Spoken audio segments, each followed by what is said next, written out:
तो tussle, power tussle है भयंकर। और अभी अमेरिका ने जितना टैरिफ लगाया चाइना ने उतना ही वापस लगा दिया, वो देखा? वो चाइना का ये चीज बहुत अच्छा लगता है वहां पे, आप उसको कुछ भी कीजिएगा वो दबाव देगा। वो देश, उसके यहाँ पॉलिटिक्स नहीं है, उसके यहाँ देश है, वो तुरंत लगा देगा। हम लोग नहीं लगा सकते, मजबूरी भी है, हम लोग किसी को ब्लेम नहीं कर सकते। किसके दम पे कूदिएगा?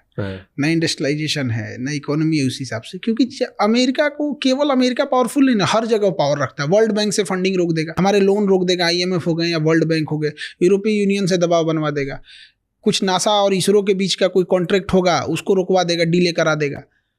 हर जगह UN में 4-5 मुद्दा फंसा देगा। कुछ नहीं करेगा तो अमेरिका को उठा के पाकिस्तान को एक लेटेस्ट हथियार देगा, ले तुम F-18 ले। तो हम लोग को बहुत बैलेंस करके चलना पड़ता है। और चाइना, जितने बड़े देश हैं ना, उनकी एक खासियत होती है, हर देश का एक दुश्मन को वो पाल के रखते हैं। चाइना जो है, अमेरिका ज्यादा कूदेंगे ना, चाइना उठाएगा नॉर्थ कोरिया, वो पगला को कुछ हथियार और पैसा दे देगा, उधर 4-5 मिसाइल मार देगा, उधर तुम उलझे रहो।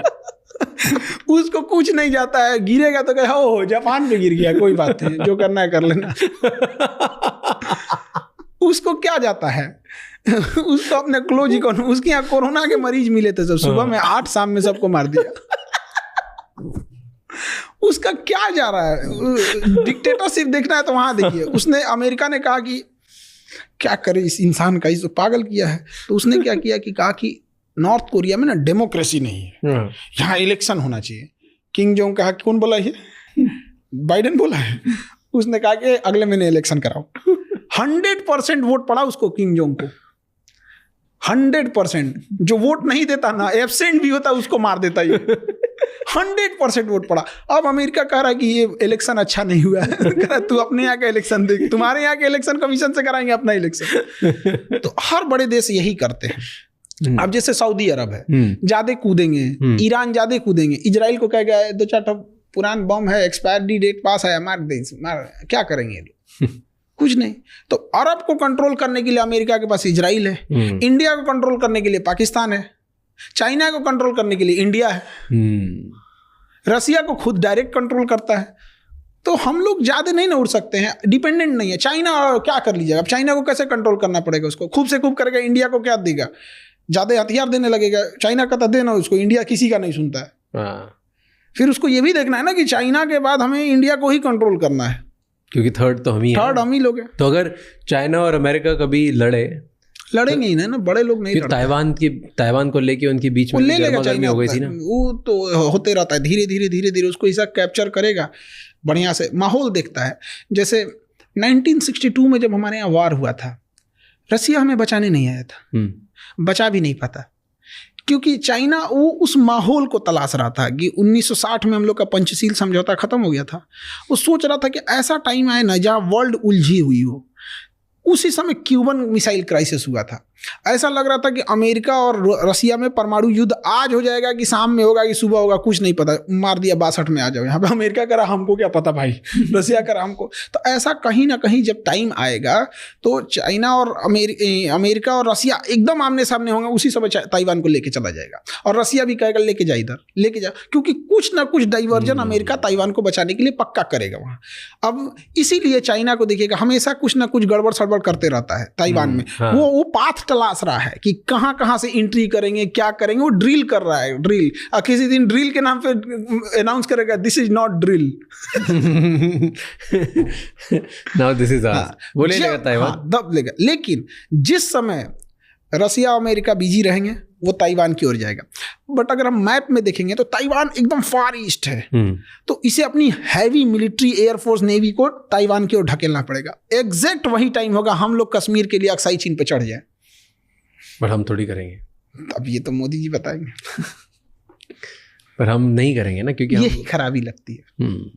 आपके पास है वहां पे, हमारी सेना लड़ सकती है, पर इंडिया आगे बढ़ के कभी भी ना लेता है, ना अटैक करता है, कुछ नहीं करता। हमारी फिलॉसफी नहीं है। 70 साल से देख लो आप, कुछ भी नहीं। हमारी ये फिलॉसफी मानते ही नहीं। हमें फिलॉसफी चेंज करने की जरूरत है। पब्लिक जब प्रेशर लगाएगी तो पब्लिक को ये सब चीज़ों से मतलब ही नहीं रहता है। वो सब लोग को अपनी, आप, हमारा जात ठीक है, हमारा धर्म ठीक है, हमारी राजनीतिक पार्टी ठीक है, माइंडसेट बहुत ख़राब होता है। नेशनल इंटरेस्ट देखना चाहिए। तो यही मौका है, नहीं तो चुपचाप देखेंगे ताइवान ले लिया, कि ताइवान ले लेगा उसके बाद चाइना फिर नहीं रुकेगा। ताइवान लेने के बाद तो खत्म, बेलगाम घोड़ा। क्योंकि वो सेमीकंडक्टर पूरा सिलिकॉन शील्ड उसको रोक के रखा है। और दूसरा उसके बाद क्या है ना कि इसका इंटरनल इशू खत्म हो जाएगा चाइना का। ताइवान लेने के बाद इंटरनल खत्म हो जाएगा, फिर वो केवल और केवल फोकस्ड हो जाएगा एक्सटर्नल पे। और कुछ भी कर ले चाइना, अमेरिका ताइवान को बचाने के लिए एटॉमिक वार नहीं ना करेगा। और चाइना का तो कोई लिमिट नहीं है, उसको तो हर हाल में वो चाहिए ही चाहिए, वहाँ पे ले ही जाएगा वहाँ पे। तो ये फ्यूचर आपको लगता है कि होना ही? हाँ, बस हम लोग बस ये देखना यूरोप कितना अनस्टेबल रहता है। जैसे बीच में ये फिलिस्तीन और गाजा वाला ना उठ गया, वरना यूक्रेन और रशिया ज्यादा उलझे रहता तो निपटा देता इधर ही। यूक्रेन और रशिया जो चल रहा है उसमें आपको लगता है कि इंडिया ने चुप रह के रशिया का साथ दिया? तो हम खुल के कहते हैं रशिया के दिया था, यूक्रेन का साथ देंगे हम? क्या किया हमारे लिए? बिना मतलब का आएंगे साथ खोजने, सूरजमुखी का फूल भेज दिए, 2-4 को रिफाइंड तेल भेज दिए तो हम आपका साथ दे देंगे। रखे रहो अपन रिफाइंड तेल, हम ब्राजील से मंगा लेंगे यहाँ। खुल के बोलते हैं रशिया का साथ दिए हैं, रशिया ने भी हमारा साथ दिया है, चाहे यूएन में वीटो का मामला हो। इसमें खुल छुपा उपा के कौन सा बात करना? अब हम लोग कोई डिप्लोमेटिक पोस्ट पे थोड़े बैठे हैं कि लोग हमसे पूछेगा हाँ साथ दिए हैं। अमेरिका खुल के कहता है ना कि वो इजराइल का साथ दिया है, अमेरिका खुल के कहता है कि वो यूक्रेन का साथ दिया है। हम क्यों मोए मोए करें? हम भी दिए हैं, बट बोलते नहीं ना हम खुल के। हाँ, नहीं बोलते हैं, हमारी कुछ मजबूरी, क्योंकि यूरोपीय यूनियन है सब और उधर अमेरिका है, पूरा वर्ल्ड एक साइड से हो गए हैं सब यहाँ, और हम लोग थोड़ा सा इसमें। आपको लगता है यूक्रेन और रशिया में कौन सही है? रशिया। क्यों? आप मेरे दुश्मन को मेरे सिधाने ले आके बैठाइएगा, हम क्या करेंगे? विरोध करेगा कि नहीं करेगा? ऑब्वियस बात है। नाटो का आर्टिकल 5 कहता है कि नाटो की कोई भी कंट्री रहेगी वहां नाटो की आर्मी की पूरी डायरेक्ट एक्सेसिबिलिटी रहेगी। अब बैठा के वहां ले आएंगे रशिया को, भाई तुम्हें डेवलप करना है करो। यूरोपीय यूनियन में गया, कहाँ इसने अटैक किया है? बिना मतलब का उसको कहाँ से जाएगा? और नाटो का मतलब क्या बनता है आज के डेट में, जब वर्ल्ड यूएनओ हाई है, यूएनओ कहता है कि हम थर्ड वर्ल्ड वार होने नहीं देंगे। ये 32 कंट्री मिलके कहते हैं अगर हमारे पे किसी ने मारा हम सबको मिलके मारेंगे। क्या मतलब बनता है? नाटो का तो होना ही नहीं चाहिए दुनिया में। फिर 32 कंट्री अब हेल्प क्यों नहीं कर रही है जब ये हो रहा है? तो मारे हुआ पुतिन बैठा हुआ है, उसको क्या जाता है? वो तो नॉर्थ कोरिया से बुलाया है सैनिक को जानबूझ के यूक्रेन में घुसाने के लिए, क्योंकि नॉर्थ कोरिया के पास एक बहाना मिल जाएगा कि किसी दिन अगर इसके 2-4 सैनिक मारे गए तो कह देगा हमारे सैनिक मारे गए, यानी हमारे देश पे आया हुआ है, हमारे पास परमाणु बम खाली है। वो जानबूझ के लाया ना कि उसके पास एक और फ्रंट खुला रहे। और जब से ट्रम्प आए हैं तब से तो यूक्रेन और कमजोर हो गया। क्यों? वो तो जो वीडियो आया उसमें भी उसने क्लियर ही कर दिया दुनिया में, जबकि अमेरिका तो साथ दे रहा था यूक्रेन का। बिल्कुल, वो तो सब यूरोप वाला सब साथ ही दे रहे थे सब। तो अब क्या? अब समेट लेगा डोनबास को और ये वाला रीजन को। उसने पहले फ्री इंडिपेंडेंट स्टेट घोषित कराएगा, उसके बाद से फिर करा देगा कि भाई मेरी इकोनॉमी उतनी अच्छी नहीं है, हम यूक्रेन से टूट तो गए लेकिन फिर हम रसिया में मर्जर चाहते हैं। रसिया में मर्जर हो जाएगा, जैसे क्रीमिया हुआ वैसे डोनबास हो गया, डोनेस्क हो जाएगा, मर्जर हो जाएगा। और उस एरिया में रसिया ने जितने भी फाइनेंशियल लॉसेज हुए, जितना उसका पैसा खर्च हुआ है, उस एरिया में इतने मिनरल्स हैं, उससे उसकी रिकवरी हो जाएगी। मतलब फ्यूचर तो अब यही है, यूक्रेन गया। दूसरा एक और रीजन समझिए, पुतिन इतने दिन से राष्ट्रपति है, 10 साल प्रधानमंत्री रहे, और उस समय राष्ट्रपति तब इंडिया की तरह रशिया का होता था कि राष्ट्रपति के पास कोई पावर नहीं रहेगा, सारा पावर प्राइम मिनिस्टर के पास रहेगा। तो पुतिन 10 साल तक प्राइम मिनिस्टर थे। बट रशिया का एक रूल है कि 10 साल से ज़्यादा आप 2 टर्म से ज़्यादा पूरा नहीं कर सकते। तो उसका जब 10 साल कंप्लीट होने वाला ना, तो उसने अपने संविधान में संशोधन कर दिया कि प्राइम मिनिस्टर के पास अब कोई पावर नहीं रहेगा, अब सारा पावर राष्ट्रपति के पास रहेगा, और खुद राष्ट्रपति बन गया। वीडियो गेम खेल रहा है। अब 10 साल उसका पूरा हो गया 2022 में। हाँ।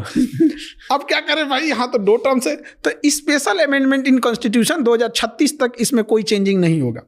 इंडिया में भी ऐसा हुआ था, 2002 में हुआ था कि लोकसभा की सीटें 2026 तक नहीं बढ़ाई जाएंगी। तो उसने कहा कि 2036 तक मतलब अभी एज इट इज रहेगा यहाँ पर।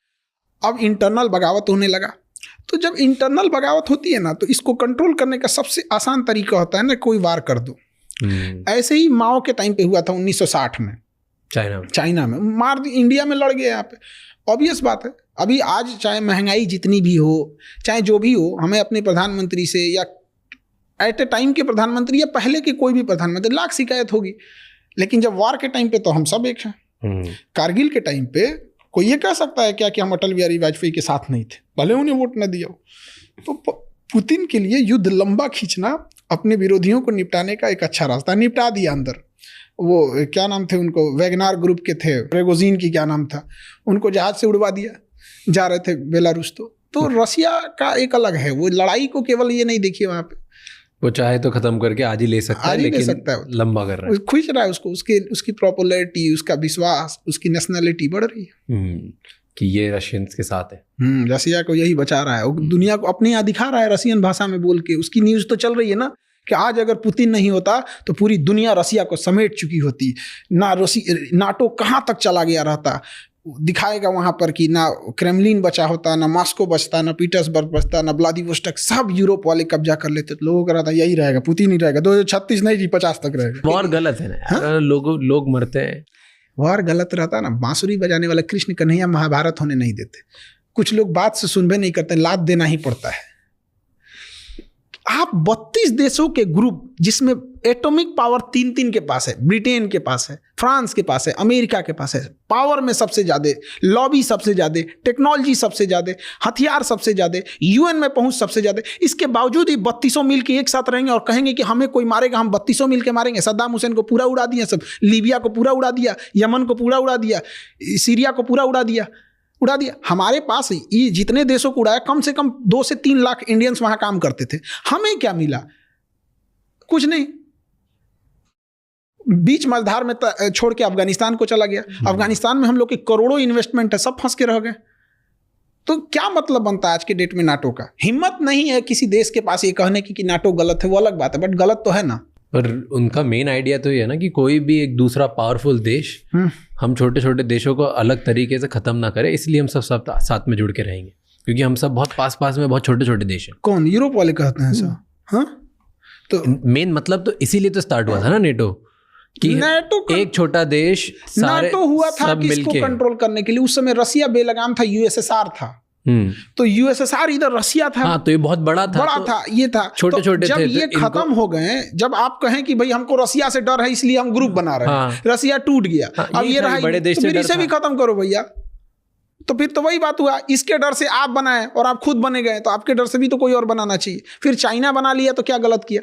चाइना बना ले, नॉर्थ कोरिया बना ले, इराक बना ले, ईरान बना ले, तालिबान मिल के बना ले सब, कि हम पांचों पे कोई मारेगा तो हम मार देंगे परमाणु बम। उधर चाइना संशोधन कर दे कि हमारा ईरान एलआई है, हमारा नॉर्थ कोरिया एलआई है, तालिबान हमारा एलआई है, गाजा हमारा एलआई है, किसी पे अगर होगा तो हम अपने एटॉमिक पावर का यूज कर सकते हैं। तो हो गया काम खत्म। तो ये थर्ड वर्ल्ड वॉर किस चीज़ से होगा हमें पता नहीं, लेकिन एक कहावत का एक विद्वान ने कहा था कि थर्ड वर्ल्ड वॉर कब होगा ये पता नहीं, लेकिन फोर्थ वर्ल्ड वॉर हम लोग पत्थर और लाठियों से लड़ेंगे, क्योंकि थर्ड वर्ल्ड वॉर में इतनी तबाही मचाएगा सब कि हम लोग स्टोन होज में चले जाएंगे। लगता है वॉर होगा कि होने नहीं देंगे, नहीं होने देंगे। मतलब अब दुनिया उस लेवल पे कि जहाँ पे वर्ल्ड वॉर 3 वगैरह नहीं होगा। सब हथियार बेचने वाले कंपनी है, सब अंधेरे का डर दिखा के टॉर्च बेचते हैं। थोड़ा वैसे मुनाफा होना चाहिए बस। करोड़ों की कमाई है। एक जहाज बेच देंगे सब, एक अपाची हेलीकॉप्टर में 6000 करोड़ का। यहाँ पता चला 10 जिला मिल के खेती करेगा तो 6000 करोड़ कभी ना कमा पाए। वहाँ एक हेलीकॉप्टर बेचा निकल गया, और उसके बाद उसके पास उसका मेंटेनेंस अलग, पायलट की ट्रेनिंग अलग, फिर हथियार खत्म हो गया तो अलग। ये मेरा ही हथियार लगा सकते हो। छोटे छोटे वॉर कराना फायदेमंद होता है उन लोग के लिए। और वो लोग अभी एक स्पेशल फोर्स के ऑफिसर थे जो टेररिस्ट से लड़ते हैं इंडिया में, वो बता रहे थे हमें कि बहुत सारी बड़ी बड़ी वेपन कंपनीज वो आती है हमारे बॉर्डर एरिया में, जो नक्सलाइट्स है और जो हमारे ये मिलिटेंट्स हैं, इनको एडवांस वेपन फ्री में बांट के जाती है ताकि ये अटैक करें। और फिर वो वेपन से, क्योंकि वो एडवांस वेपन के साथ अटैक करती है, फिर आके वो देशों को जाके बेचती है कि यार देखो उनके पास इतने एडवांस है तो आपको भी एडवांस लेने चाहिए, फिर डबल प्राइस में देशों को बेचती है। जिस कंपनी का हथियार किसी टेररिस्ट के पास मिल गया, उस कंपनी के ऊपर जांच होनी चाहिए और उसे इंटरनेशनली ब्लॉक करना चाहिए। International block. जब आतंकवादी इंटरनेशनल हो सकते हैं तो उसके हथियार इंटरनेशनल कैसे नहीं हो गया? तो ये तो कौन ब्लॉक करेगा? अमेरिका वगैरह, उन्हीं पे सारा हथियार है, वही तो बनाते हैं। तो इनके हिसाब से ना, ये किसको आतंकवादी बोलेंगे, किसी को नहीं। ये मुंबई को उड़ा के गया अजमल कसाब, इजराइल ने उसे आतंकवादी नहीं बोला। क्या बेशर्मी है। क्यों नहीं बोला? कहा कि हम अभी जांच कर रहे हैं, हमारे हिसाब से नहीं हो रहा है। क्या बेशर्मी है। इजराइल इतना पावरफुल क्यों है? सारे देश डरते क्यों? आपने एक वीडियो बनाया इसके ऊपर कि इजराइल से सारे देश डरते हैं। वहां के देश डरते हैं जहाँ खर न पतवार या ऋण प्रधान, एक कहावत कहा जाए। तो उन लोगों को आता क्या है, अरब वालों को खजूर ऊंट तेल खत्म खेल खत्म, वहां पे लड़ सकते हैं। वहां पे क्या जा रहा है, जिससे लड़ रहा है। अब देखिए सीरिया में कोई राष्ट्रपति ये नहीं है, उठ के गोलान हाइट कब्जा कर लिया। तो वहाँ के हिसाब से टेक्नोलॉजी है, नो डाउट, देश बहुत आगे है, हर चीज़ में ठीक ठाक है। बट समझिए विदाउट अमेरिका और नाटो के सपोर्ट से वो भी नहीं लड़ा। छोटा सा गाजा है जिसके पास ना अपनी एयरफोर्स है। गाजा का शर्त क्या है कि फिलिस्तीन ना एयरफोर्स रखेगा, ना नेवी रखेगा, ना ही थल सेना रखेगा, ना उसे देश की मान्यता दिया जाएगा। तो उसका कहना है भाई तुम आया है क्या, कहा कि तुम जानो, उसको कुछ रखने ही नहीं देता है। उससे मारने के लिए, उसको मारने के लिए इसे फ्रांस से सपोर्ट लेना पड़ा, अमेरिका से सपोर्ट लेना पड़ा, इससे तो दुनिया भर से सपोर्ट लेना पड़ा। क्यों? उसके पास हथियार खत्म हो गए ना। तो ऐसा क्यों, वो इतनी सी बेल्ट ने इतना, अगर इसको खत्म ही करना है तो जरा से गाजा ने कैसे परेशान कर दिया इनको? एक बिल्डिंग को मारने के लिए आपके पास कम से कम 10 एक्सप्लोसिव उड़ानी पड़ेगी। एक मोहल्ला को उड़ाने के लिए आपके पास एक तो डिपो उड़ जाएगा। पूरी कंप्लीट हथियार किसी को कंप्लीट डेमोलिश करने के लिए तो बनाया नहीं जाता। हथियार आपको आगे एडवांटेज देने के लिए बनाया गया। अब आप उसको कंप्लीट डिमोलिश करने के लिए जाएंगे तो क्या होगा? अब जेसीबी है थोड़े मोड़े खोदने के लिए, आपको ये पूरी शहर को खोदो, पागल हो जाएगा यार, हमको इसलिए बनाया ही नहीं है यार। वो तो परमाणु बम बनाया गया था कंप्लीट डेमोलिश करने के लिए। तो इनका ग्रुप बहुत तगड़ा है, इजराइल हो गए या नाटो वाले, इनका ग्रुप बहुत तगड़ा है। और ये नाटो वाले आए थे सब वियतनाम में, वियतनाम वाला इतना मार मारा था सबने, इतना मार मारा था सब कि जान बचा के भागे हैं अमेरिका वहां से। 20 साल लड़े थे, कुछ नहीं कर पाए, भगा दिया से वहां पे। क्यों नहीं हो पाया ये, इस वॉर के बारे में मुझे ज्यादा पता नहीं है, बट वियतनाम में अमेरिका वॉर नहीं जीत पाया। नहीं जीत पाया, कभी नहीं जीत पाएंगे वहां पे। देखिए we can not fight with the geography. ना वो वियतनाम जीत सकते हैं और ना ही अफगानिस्तान जीत सकते हैं। केवल अमेरिका नहीं, रसिया भी तो हार के गया है, कोई नहीं जीत सकता। इवन ब्रिटेन वाले जब हमें गुलाम बनाए थे, लेकिन अफगानिस्तान को आजाद कर दिए थे सब। हमारी आजादी से पहले म्यांमार को साइड कर दिया सब।